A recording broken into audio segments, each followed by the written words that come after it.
So you want to lower your S550 Mustang GT? Well, today we're going to talk about everything you need to know before lowering your S550 Mustang GT. So here is my 2019 Mustang GT non-performance pack, and it is lowered as you can see.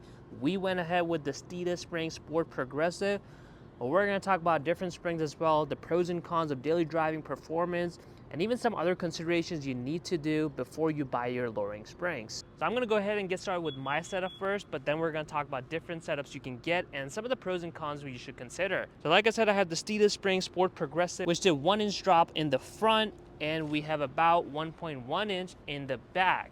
And as you can see, we can just get about 2 fingers in, and when the car was stock, just to kind of give you a comparison, I was able to get almost 4 fingers in. So it definitely did the drop. And if you look at it from a distance, the car sits really nice. It's got a really nice lower. It is not slammed. As you can see, there's like some wheel gap here, but honestly, it's not terrible unless you're really looking at it from a down low angle. When you look at it like this, the car sits perfectly. This is exactly what I wanted.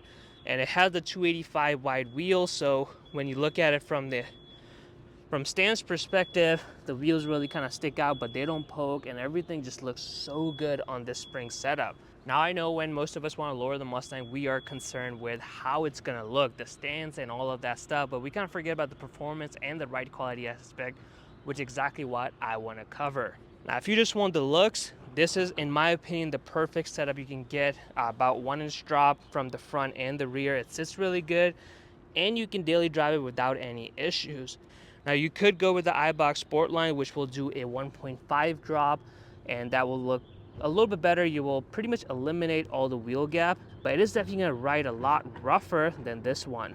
And you of course have the option for some of the springs that will do like a 0.5 or 0.7 inch drop, which are really for people who are really serious in tracking the car and they don't really care about the stance or anything. The reason they want to lower the Mustang is only so they can actually enjoy the track capability of the lowering springs. So obviously with my setup, I kind of went in the middle. I'm not too concerned with the track capability because I'm not going to be tracking this car. And I also don't want it to be slammed with the 1.5 inch drop like the iBox Sportline would drop, because this is my daily driver and I don't want a harsh ride quality. Which is why I went with the Steeda, and in my opinion, it just sits so perfectly. Like, it's pretty much everything you would want from a lowered setup. It's in the middle.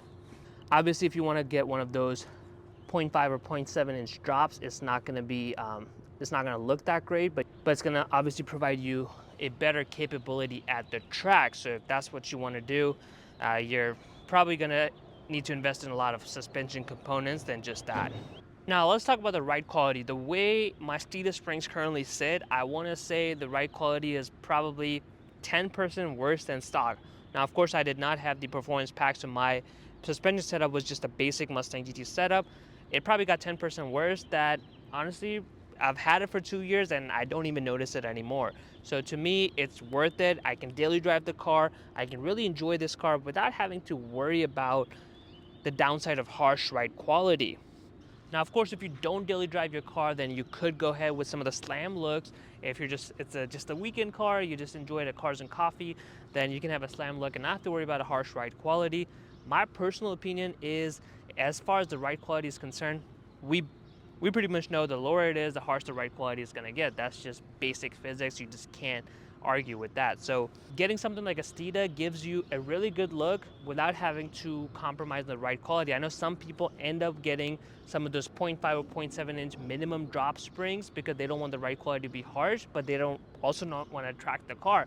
And once they get it, they kind of regret it because the car doesn't look all that different from stock. And to be honest, in my opinion, those springs are only good if you're going to track your car, because the way this Steeda sits, like I said, 1-inch drop, which is a pretty significant drop from the factory setup I had.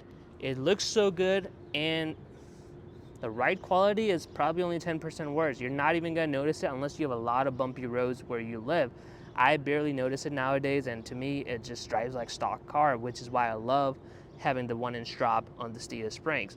Now, there are different springs as well that will also give you the 1-inch drop. I personally went with Steeda just because of their name and the reliability, the reputation that they have, but you could choose other springs as well that will give you about the same drop. So ride quality is really going to come to personal preference in terms of how much you want to lower, what your driving situation is like, and what the roads are like where you actually drive. So that's personal, but the lower you go, the harsher the ride quality is going to be. In my opinion, 1-inch drop is like the perfect balance where you get a really good stance and is daily drivable. Now let's talk about the performance of the lowering springs. I want to say if you're getting one of those $300, $400 range low-range springs like the iBox, the Steeda, even the Ford Performance Kit, they're pretty much all gonna perform the same. Now, unless you're getting something cheaper that has like a no-name brand or with a knockoffs or something like that that's like $150, $180, you're gonna get the looks, but that's about it. But it's gonna have like a harsh ride quality. You're not gonna get the performance you're looking for. These Steeda springs that I have, I definitely noticed an improvement in handling when I go on back roads and really enjoy this car. So that's why I personally love this Steeda spring, because I think it's a perfect balance for daily driving it, enjoying the car on the weekends. It does it all. Now, if you get with the iBox, it might handle slightly better, but I want to say all these springs around this range are more or less gonna handle about the same, unless you are very track focused. Then obviously you need a lot more than just the springs, and which will really dictate how your suspension is set up. So yeah, performance wise, they're pretty much all the same as long as you're getting a reputable name brand one in around that range. Now, of course, there are specific springs. You can get the drag springs for the rear. You can get the track focus one as well. But if you're getting some of those Steeda, BMR, iBox, Ford Performance, they're more or less going to perform the same in terms of how they are going to do for your casual back road driving. If you want to go track the car, then that's a whole different set of suspension game. You not only have to worry about your springs and struts, you got to talk about the whole suspension, and it's very hard to predict. But as far as the springs go, get a reputable one. Don't cheap out on it. I know a lot of people want to go for those cheap ones that we see on eBay for $150. I'm not talking about the universal one I'm talking about the ones that are specific to the Mustang, so at least they'll fit. But ride quality and suspension creaking and all this stuff is just not worth it in my opinion. I've had these Mustang springs for about 2 years now. No creaking, no rubbing, no nothing, no funny noise, which is why I personally love how the Steeda has designed the spring specifically for the Mustang. So yeah, guys, there you have it. The perfect balance, in my personal opinion, would be an inch drop, get a reputable lowering spring so you don't have to worry about reliability with it. And overall, it's going to look amazing like my Steeda Sport Progressive does. Like I said, it's going to be very dependent on what you want to do with the car. If it's a daily driver car, that to me is the perfect setup, about an inch drop, Steeda, iBox, or any of the name ones, and it will give you a really good look. It will improve the handling of your Mustang, and it's not even going to feel different than your stock setup. Now for track use and performance use, that's a whole different ball game, and you're not only talking about the springs, that it's a lot more other components of the suspension you have to worry about. But for daily driver, that's what I would recommend. So before you choose your spring, just know what kind of roads you're going to be driving in. What kind of stance are you looking for? Like I said, this is a 1-inch drop. If you think this looks good, then any 1-inch drop lowering spring will do for you. But if you think you want less fender gap, then you're going to need to go ahead with 1.5-inch drop. But just know it's going to come at a cost, and that is going to be harsh ride quality. So yeah, guys, I hope you enjoy today's video in terms of the lowering springs guide for the S550 Mustang GT, my personal setup, my personal recommendations on those. If you did, make sure you smash the like button. If you have any questions on which lowering springs to pick, make sure you drop them in the comment below, and of course subscribe to Red 50 for more videos.